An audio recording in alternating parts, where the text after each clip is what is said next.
तो बिल्कुल ही टेरर था, पैनिक था कि अगर हमें छोड़ के जाना पड़ सकता है यहाँ।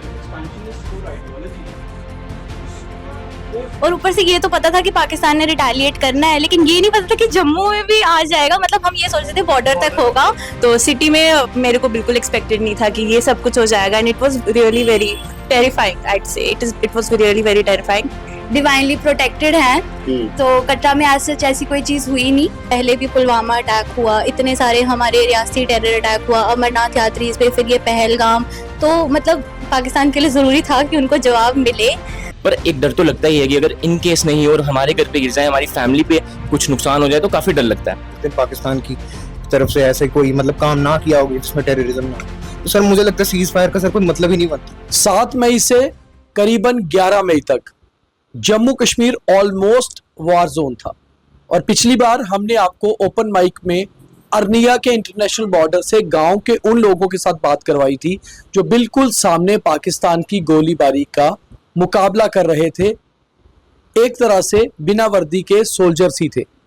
आज हम आपको जम्मू में उन लोगों से बात करवाते हैं जो सभी 71 वार के बाद में पैदा हुए और जिनका अपना एक अलग एक्सपीरियंस था इस ऑलमोस्ट वार जोन का। चाहे अनडिक्लेयर वॉर थी, मगर एक तरह से वॉर ही थी। और हमारे साथ बहुत सारे लॉ के स्टूडेंट्स हैं जिनके अपने अपने एक्सपीरियंसेस भी हैं, और साथ ही इन्हें क्या लगता है कि क्या इंडिया पाकिस्तान का सीज फायर सही हुआ, क्या वर्ल्ड में तेज़ी से बढ़ती हुई इकॉनमी जो भारत की है उसके लिए ये सीज फायर और भारत अगर विकसित रहता है तो सही रहता है। तो आज इन्हीं स्टूडेंट से बात, आज के ओपन माइक पर ओपन बातचीत भारत पाकिस्तान की इस छोटी सी अनडिक्लेयर वॉर को लेकर। तो आपका क्या नाम है? मेरा नाम हवाइका शर्मा है। आई am a second semester BLLB student from Jammu university. Sir मेरा ये कहना है पहले तो आपका एक्सपीरियंस कैसा था, वो जब जम्मू के ऊपर अटैक हुआ, वो रात को धमाके, लाइट्स, वो क्या लगा उस दिन? सर कभी नहीं सोचा था कि जम्मू, हमने हमेशा सोचा था एक सेफ सिटी है कि कभी ऐसा हमें फेस करने को मिलेगा ही नहीं। But the day it went black out, कभी इमेजिन भी नहीं किया था कि हम उस सिचुएशन में, जहाँ पे हम हमेशा अपने दादू नानी वगैरह से सुनते थे कि हमने वॉर में ये किया, वॉर में ये किया, और अब हम उस पोजीशन में थे। तो बिल्कुल ही टेरर था, पैनिक था कि अगर हमें छोड़ के जाना पड़ सकता है यहाँ। वी डोंट नो कि हमें इस चीज़ को हैंडल कैसे करना है, क्योंकि हमारी मॉक ड्रिल्स भी कैंसिल हो चुकी थी क्योंकि अचानक से हुआ जो भी हुआ। So it was very scary. हमें कोई आइडिया नहीं था, we were just in terror at our houses. हमारे लिए यानी कि जम्मू के लिए ऑलमोस्ट जो 3-4 दिन थे वो दादी नानी की कहानियों जैसे थे, जो हमने कहानियों में बचपन में सुना 65-75 वन वॉर में क्या हुआ। और बड़ी बात ये रही कि या फिर हमने मूवीज में देखा कि इजराइल, गाजा में, यूक्रेन, रशिया में क्या हो रहा है, वही जम्मू में ऊपर फील करने को मिला। तो एक टेरिबल सिचुएशन थी। यस सर, वो तो बिल्कुल थी। जब मैंने सुना, मैं अपने रूम में बैठी थी और मेरा दरवाज़ा खुला हुआ था। तो मैं सिदरा में रहती हूँ, तो सिदरा में पिछले साल भी ना, मतलब टेररिस्ट, एक बस पकड़ी गई थी, उसमें टेररिस्ट पकड़े गए थे, तब फायरिंग की आवाज़ आई थी। तो मुझे उस टाइम भी मम्मा ने बताया कि फायरिंग हो रही है। तो अब जब परसों हुआ, मैं ही बैठी थी, मैं चिल्ला के बोल रही हूँ, मम्मा मम्मा कुछ हो रहा है बाहर। और ऊपर से ये तो पता था कि पाकिस्तान ने रिटेलिएट करना है, लेकिन ये नहीं पता था कि जम्मू में भी आ जाएगा। मतलब हम ये सोच रहे थे बॉर्डर तक होगा जो होगा, जम्मू में लाइक रेजिडेंशियल एरिया में, सिविलियन एरिया में, ये तो बिल्कुल अनप्रिडिक्टेबल था हमारे लिए। तो बिल्कुल अनप्रिडिक्टेबल, यही सोच रहा था कि मेरे घर के ऊपर ही ना गिर जाए। वो तो है, जब स्टार्ट हुआ उसके बाद तो यही लग रहा था कि यही अभी यही करने वाला है। मगर सीज फायर जो हुआ, जिस दिन सीज फायर हुआ, कुछ एक रिलैक्सेशन सी मिली। ये लो माइक, और नाम बताना। Hi, myself Rohin. And ceasefire जब मुझे पता चला, जब मुझे मेरे दोस्तों से पता चला था बेसिकली, तो मेरे को एक रिलैक्सेशन मिली। आई वॉज हैप्पी समहाउ कि अच्छा हुआ। Like as a civilian I was really very happy. I was relieved कि अब मुझे रोज डर डर के नहीं सोना पड़ेगा। सोते वक्त मैं as a person personally जी बहुत मुश्किल थे। जो हालात चले जी, जब सीज फायर नहीं हुआ था 10 मई से पहले, वो जो 4-5 दिन थे, रात को ड्रोन्स, पटाखे, उस समय कैसा लगता था? उस समय तो डर ही था, पता नहीं अब अगली चीज़ क्या हो जाए। एंड मैं रहती हूँ बेसिकली, मैं छन्नी में रहती हूँ, वो थोड़ा सिटी एरिया। तो सिटी में मेरे को बिल्कुल एक्सपेक्टेड नहीं था कि ये सब कुछ हो जाएगा। And it was really very terrifying, I would say it was really very terrifying. And मुझे नहीं पता था कि जम्मू में, मतलब मुझे तो लिटरली लग रहा था कि हाँ पटाखे जल रहे हैं, बट फिर जब मुझे थोड़े टाइम बाद भी पटाखे रुके ही नहीं, और मुझे मेरे बाकी दोस्तों से भी पता चला कि जब सायरन बजता था, जहाँ एक अलर्ट गवर्नमेंट की जी, तरफ से जी। एडवाइस दी थी, सोशल मीडिया तो देखते ही थे। हाँ सोशल मीडिया देखती थी। अब वही था ना कि अब पता नहीं अगली चीज क्या होगी हमारे साथ। टीवी चैनल ज्यादा डरा रहे थे। बहुत बहुत ज्यादा। तो टीवी चैनल ज्यादा डरा रहे थे। आप मुझे बताओ कि वो दिन, जिस दिन पहले दिन ड्रोन्स आए जम्मू पर, आप कहाँ रहते हो? मैं कटरा से हूँ सर। तो कटरा भी तो ब्लैकआउट हुआ था। जी बिल्कुल, कटरा में भी ब्लैकआउट हुआ था। हम सब भी काफ़ी डर गए थे ड्रोन्स वगैरह से, पर कहीं ना कहीं पता था कि डिवाइनली प्रोटेक्टेड हैं, तो कटरा में आज सच ऐसी कोई चीज़ हुई नहीं। ऐसे वीडियो में हुआ बट न्यूट्रलाइज कर दिया गया। सो मेरी फैमिली पर्सनली इतना नहीं डरे थे। We were continuously rooting for India to retaliate, क्योंकि पाकिस्तान को बहुत मौके देते आए हैं हम। So it was high time to retaliate, क्योंकि अगर अभी भी नहीं करते तो कब करते। आपको क्या लगता है पाकिस्तान पर जो सीज फायर हुआ है, अभी जल्दी नहीं हो गया या थोड़ा चाहिए था टाइम? एज अ सिविलियन मुझे लगता है कि ठीक था। मेरे हिसाब से मुझे सब कुछ ठीक लगा। मेरा पर्सनल ओपिनियन है, सबके अपने अपने ओपिनियन है, सबके अपने, I respect that, but personally as a civilian I think ठीक हुआ। बहुत लोग मारे जा रहे थे, बहुत लोग डर रहे थे, कुछ लोग यहाँ से भाग रहे थे, तो it was very harshening situation for everyone. But as a law student my opinion is कि it was really like we could have done a lot of things to retaliate. Damage कर दिया। एक नहीं, उनसे मैं आपको मैं बताता हूँ, उस वाली लेन को पकड़ो। पहले मैं इनसे सवाल कर लूं, क्या आपको लगता है कि जिस तरीके से सीज फायर हुआ, अगर नहीं होता, थोड़े दिन और चलता, तो युद्ध छिड़ जाता? हम भी मानते हैं युद्ध किसी मसले का हल नहीं है, जंग नहीं होनी चाहिए, लेकिन बार बार आप इसी तरह से अटैक करोगे, टेररिस्ट भेजोगे, ये कुछ होगा, एक लगता नहीं कि एक बार खत्म हो जाए? सर ये बात बिल्कुल सही है। पहले भी पुलवामा अटैक हुआ, इतने सारे हमारे रियासती टेरर अटैक हुआ, अमरनाथ यात्रीज पे, फिर ये पहलगाम, तो मतलब पाकिस्तान के लिए ज़रूरी था कि उनको जवाब मिले। अब रही बात वॉर की, war is neither good for India nor it is good for Pakistan. हमने भी पुंछ में लोग we have lost lives, so war is not good. But हाँ ये है, जैसे हमारे प्राइम मिनिस्टर ने बोला कि अब अगर आगे होगा तो it will be act of war, फिर उस टाइम पर वार्निंग वगैरह वो सब नहीं चलेगी। बट हाँ ये है कि इस टाइम सीज फायर हो जाना ही आई थिंक सो बेटर था, क्योंकि हम चाहे जितना मर्जी बोलते, जब हमारे घर के ऊपर आवाजें आती है, जब ड्रोन चलते हैं, तो सबसे पहले हम ही डरते हैं, हर कोई डर जाता है। तो सीज फायर होना वाज इम्पोर्टेंट। ये सभी लॉ के स्टूडेंट है। दीपक, आप ये इस पीढ़ी से जो ये युवा हैं, जिन्होंने शायद पहली बार ही देखा होगा, गेमिंग तो देखते रहते हैं मोबाइल। लड़कियों में भी बहुत ही हमें डर लग रहा है। लड़कों को कितना डर लगा था, और कहीं ऐसा तो नहीं कि आप ये बोलोगे कि नहीं सर बहुत सही था उस दिन, मगर अंदर से तो डर था। तो कैसा एक्सपीरियंस था? जय हिंद सभी को। My name is Parth and I am a second year law student from the law school university of Jammu. Sir जैसे ही पहलगाम अटैक हुआ, we as a resident of Jammu and Kashmir, जहाँ हम टूरिस्ट को वेलकम करते हैं कश्मीर में कि आप आइए और यहाँ पे जन्नत एंजॉय कीजिए, उसके बाद ऐसा एक टेरर अटैक होता है, उसके बाद हम एक्सपेक्ट करते हैं इंडिया से कि वो रिटेलिएट करेगा, और वो थोड़ा टाइम लेता है, अपनी फोर्सेस को तैयार करता है, उसके बाद वो रिटेलिएट काफ़ी अच्छा करता है। Operation Sindoor was launched and approximately from the reports 100 terrorist were killed.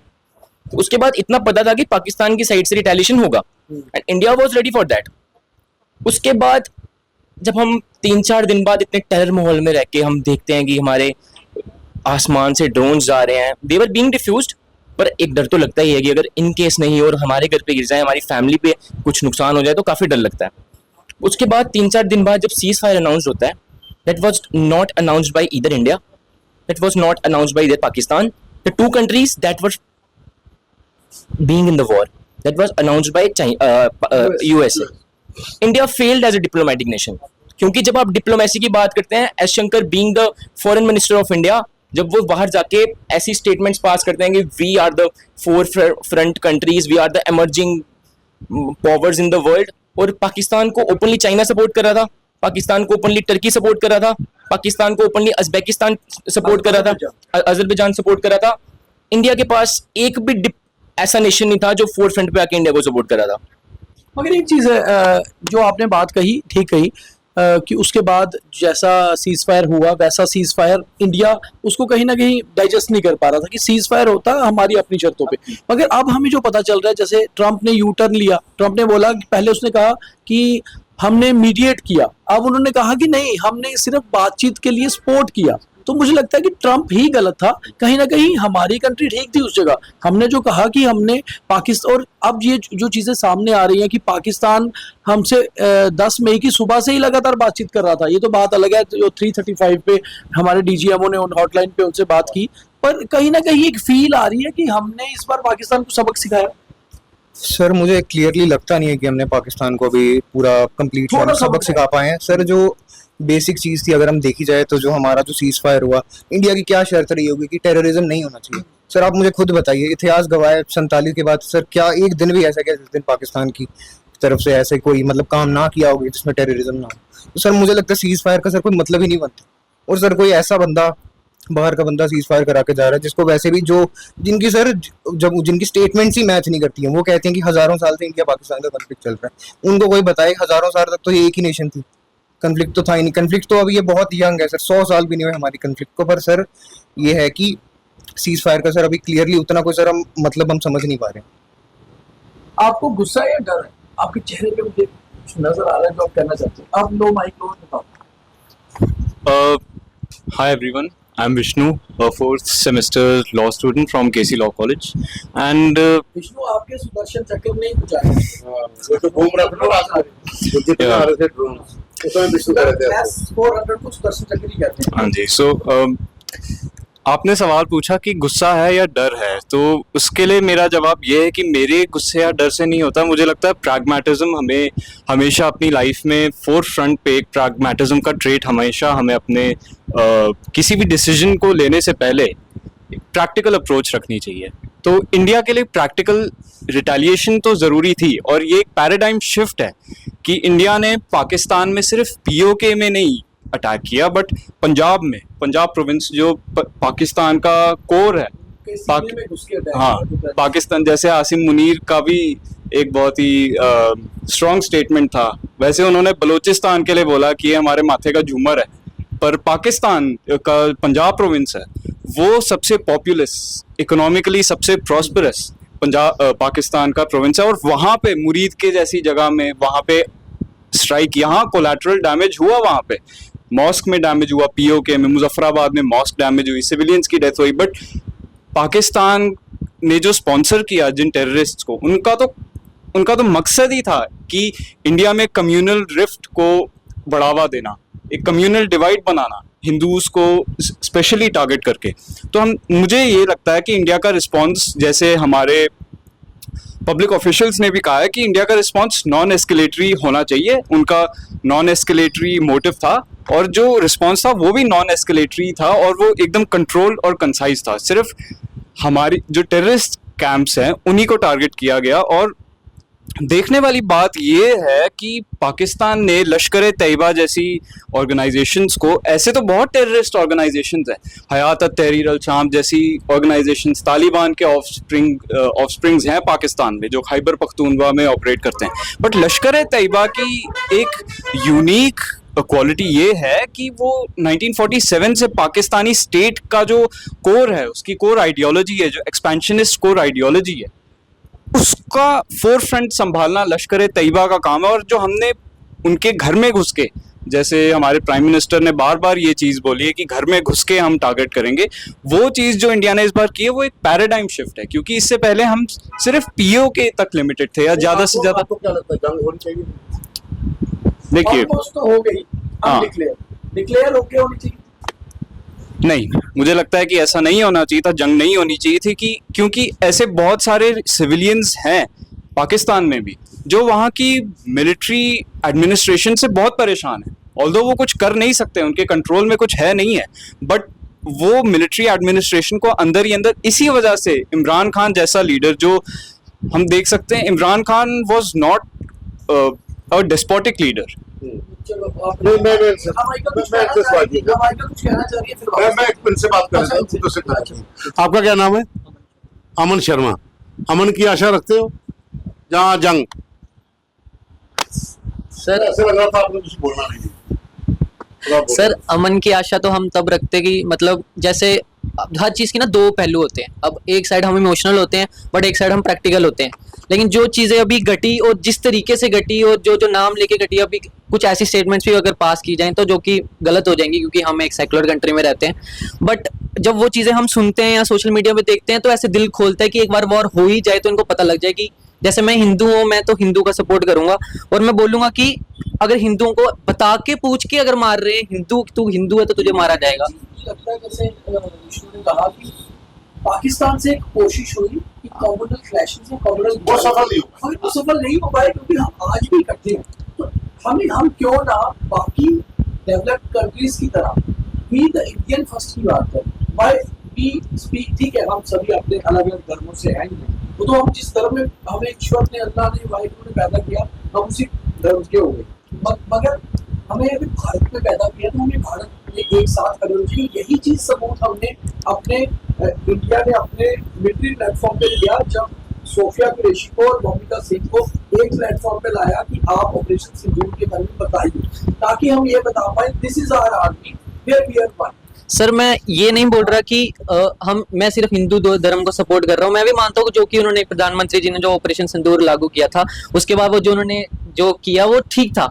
मतलब अगर मैं हिंदू हूँ तो मैं हिंदू का सपोर्ट मतलब नहीं कर रहा, बट इंडियन की बात, सेकुलर कंट्री में रहते हैं, बट जो चीज वहां पे हुई और वो जो हम कोशिश की ना, देखो हाँ कोशिश की कि चुन चुन के मारने का मतलब ये था कि इसके बाद क्लैशेस हो जाएंगे और उसमें 26 की बजाय 2600 और मर जाएंगे। अमन भाई अब बात करेंगे आप में से। नहीं ये कुछ कहना चाहती थी। अच्छा चलो पहले आपसे बात कर लेते हैं। क्या कहना चाहते हैं? जंग जहाँ शांति। नहीं ये कुछ आपने क्या बताया? सर मैं तो अपनी सीनियर की बात से एग्री करूंगी। हाँ। जो डिप्लोमेटिक नेशन था वी फेल्ड। यूएसए हमने हर बार देखा है वो सप्लाई करता है वेपन्स पाकिस्तान को और वो क्लेम करता है कि वो इंडिया के साथ है। He just wanted to warn China about the tariff charges. Basically he is neither supporting India not supporting Pakistan. वो हमें क्लियरली दिखता है because he changes his sentences.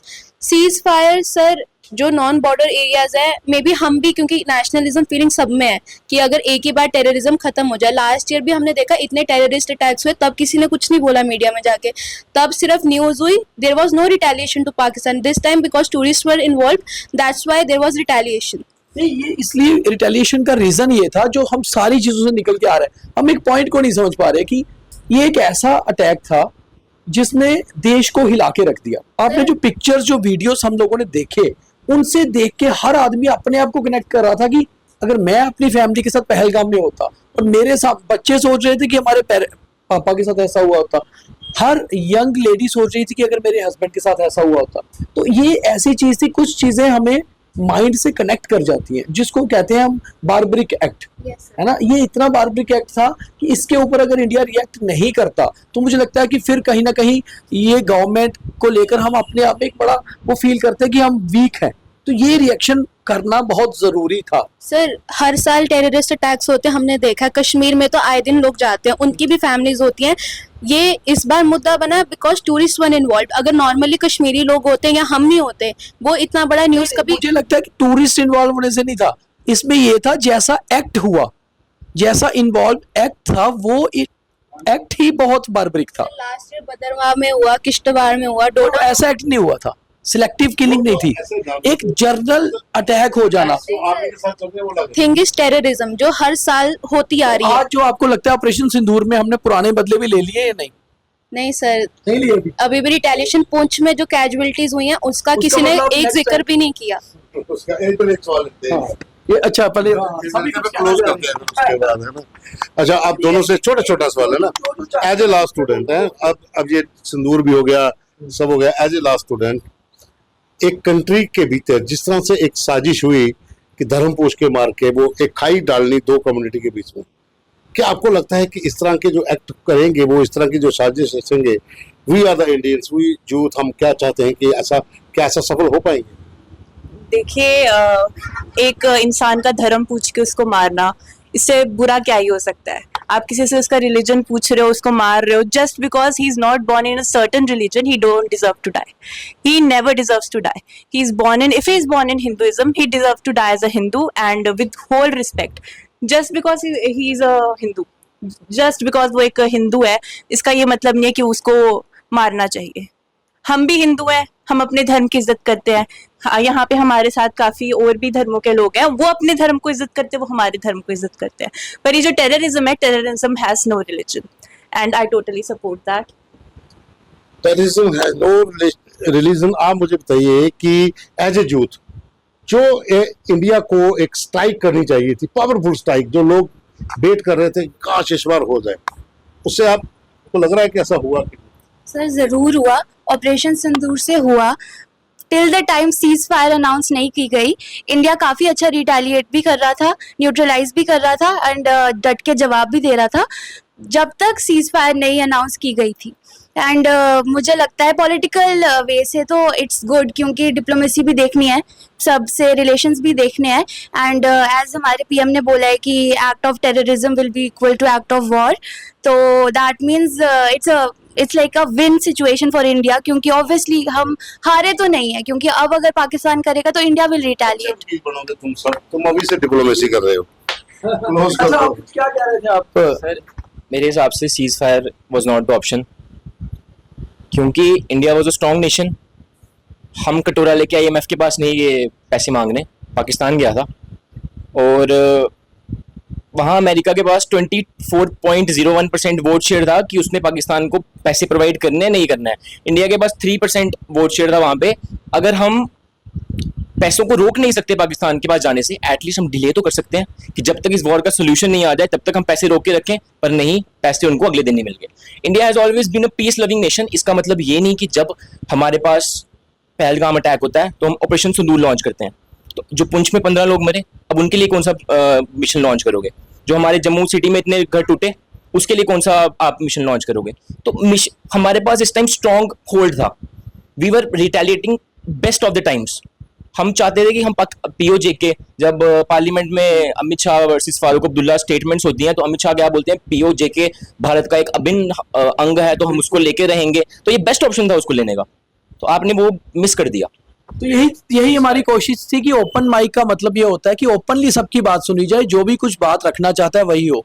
बहुत बहुत बड़े मीडिया हाउसेस, टीवी चैनल्स पर जो नैरेटिव सेट होते हैं वो कोई खास लोग करते हैं, मगर हम द न्यूज़ रूम 24 आवाज़ पर हर उस भारतीय की, हर उस जम्मू कश्मीर के नागरिक की आवाज़ बाहर लाने की कोशिश करते हैं जो भारत से कुछ कहना चाहता है, जो भी हक रखता है अपना नैरेटिव बताने की। इसीलिए ओपन माइक में की खूबसूरती यही है कि हर कोई अपने मन की बात इस ओपन माइक पे रख सकता है। और इस बार मुद्दा भी बहुत ज़्यादा सेंसिटिव था, भारत और पाकिस्तान में अनडिक्लेयर वॉर, सीज फायर और व्हाट नेक्स्ट। तो व्हाट नेक्स्ट यही है, operation Sindoor to be continue, क्योंकि पाकिस्तान तो बाज आएगा नहीं। तो शायद 1971 के बाद पैदा हुए हम में से सभी लोगों ने जो पहली एक अनडिक्लेयर वॉर देखी है, शायद बहुत जल्द ही एक डिक्लेयर वॉर भी देखने को मिलेगी अगर पाकिस्तान बाज नहीं आया, क्योंकि हम अब अपनी ताकत दिखाएंगे। बहुत धन्यवाद।